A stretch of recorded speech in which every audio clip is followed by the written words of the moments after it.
அரைக்கீரை கூட்டு. இது எப்படி செய்கிறது வாங்க பார்க்கலாம். பொதுவாக கீரைனால குழந்தைங்களாம் சரியாக சாப்பிட மாட்டாங்க. அவங்களுக்கு இப்படி செஞ்சு கொடுங்க, கண்டிப்பாக சாப்பிடுவாங்க. கீரையை நல்லா சுத்தம் பண்ணிவிட்டு அதை நல்லா வாஷ் பண்ணிவிட்டு தண்ணி விட்டு நல்லா வேக வச்சுக்கோங்க. ஜீரகம், காஞ்ச மிளகா, தேங்காய் இதை மூணையும் தண்ணி விட்டு நல்லா விழுதாக அரைச்சி வச்சுக்கோங்க. நம்ம வேக வச்சோம் இல்லையா, அந்த கீரையும் நல்லா விழுதாக அரைச்சிக்கோங்க. அதை இந்த தேங்காய் அரைச்சோம் இல்லையா, அந்த விழுதோடு நல்லா மிக்ஸ் பண்ணி அது கூட உப்பு சேர்ந்து நல்லா கலந்து வச்சுக்கோங்க.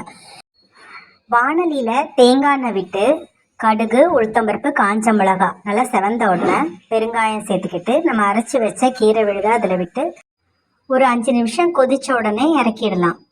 சுவையான கீரை கூட்டு தயார்.